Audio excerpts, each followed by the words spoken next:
Assalamualaikum warahmatullahi wabarakatuh, sahabat peternak. Kesempatan hari ini saya coba angkat satu topik tentang menuntaskan pengobatan dengan 5 tepat.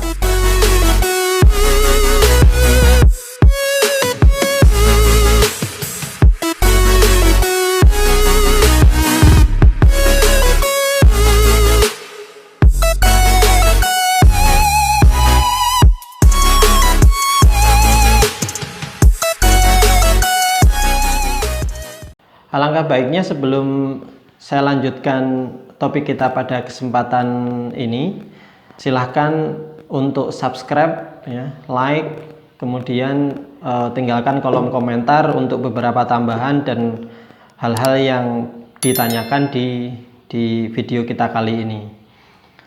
Dan juga teman-teman sekalian bisa mengikuti update video-video kita selanjutnya.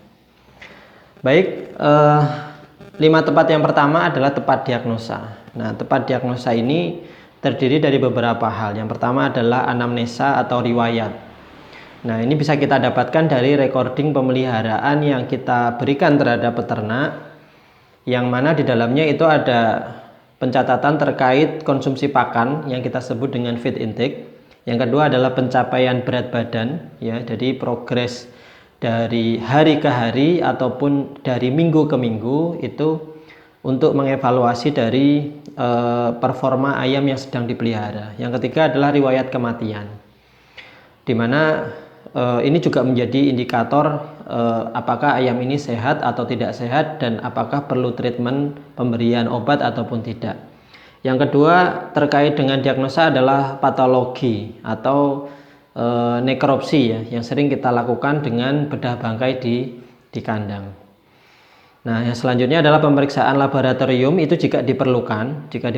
Jadi terkait dengan bakteriologi, kemudian virologi, serologi, termasuk juga toksikologi.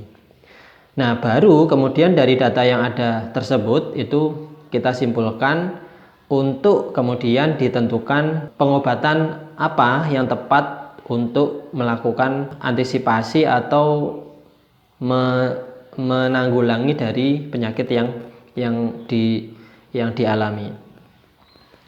Nah, tepat yang selanjutnya adalah tepat waktu, ya, tepat waktu. Nah, tepat waktu ini kaitannya dengan ketentuan lama pemberian antibiotik, ya.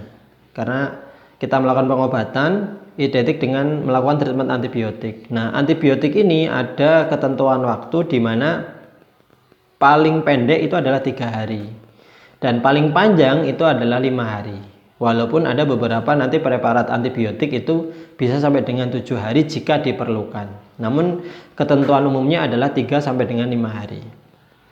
Nah, tepat waktu yang selanjutnya adalah bagaimana kemudian pilihan dari antibiotik yang kita pilih itu diberikan cukup 1 kali dalam sehari atau diberikan lebih dari 1 kali dalam sehari. Misal 2 kali dalam sehari itu pagi dan sore hari. Nah, tepat yang selanjutnya, yang ketiga adalah tepat obat. Nah, berbicara mengenai obat, maka pilihan obat yang kita tentukan itu juga mempengaruhi dari penuntasan atau keberhasilan dari pengobatan itu sendiri. Yang pertama, bisa jadi obat itu spesifik untuk mengatasi satu penyakit tertentu, ya. Misal kalau di dalam pemeliharaan broiler umumnya misal chronic respiratory disease, ya, atau CRD, di mana kita pastikan dari hasil diagnosa itu dia hanya sendiri, jadi CRD saja tanpa ada komplikasi yang lain, maka bisa kita tentukan karena ini adalah disebabkan oleh bakteri Mycoplasma, ya, maka kita menggunakan preparat yang spesifik terhadap Mycoplasma dan itu satu preparat saja. Tetapi bisa juga di dalam pemeliharaan itu penyakitnya lebih dari satu. Jadi ada penyakit primer, ada penyakit sekunder, sehingga pilihan obat yang kita gunakan adalah obat yang spektrumnya lebih luas. Jadi tidak hanya satu penyakit tapi penyakit yang lain juga.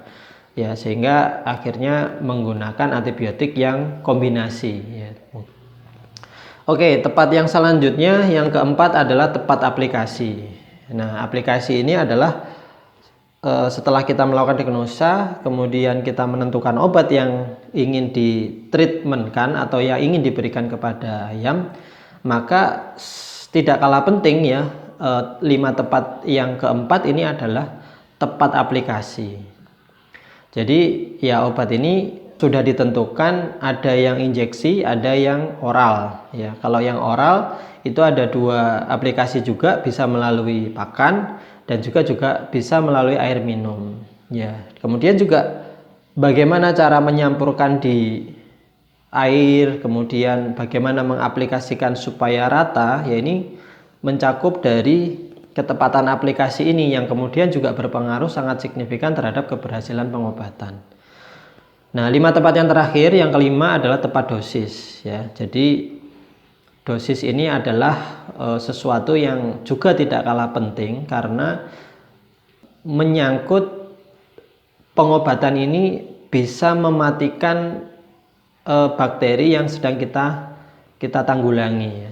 Sehingga kelebihan juga tidak boleh karena dia bisa keracunan. Apabila kurang itu juga tidak boleh karena dia juga akan berakibat bakterinya resisten terhadap preparat antibiotik yang kita berikan, dan itu menyangkut akhirnya di periode setelahnya berikutnya itu kita tidak lagi efektif menggunakan antibiotik tersebut jika bakterinya menjadi resisten terhadap preparat yang kita gunakan. Makanya dosisnya pun juga harus tepat. Nah, kemudian berbicara mengenai dosis, maka bagaimana cara menghitung dosis dari obat yang kita gunakan itu juga sangat penting, dan ini akan kita bahas di video kita selanjutnya. Jadi tetap ikuti channel kita ya, dan mudahan dari ulasan ini tadi bisa bermanfaat, dan jika ada tambahan ya, jika ada tambahan atau koreksi bisa ditulis di kolom komentar, dan kita bertemu lagi di video kita selanjutnya. Mungkin sekian sementara dalam kesempatan topik kita pada hari ini. Kita bertemu di video selanjutnya. Wassalamualaikum warahmatullahi wabarakatuh.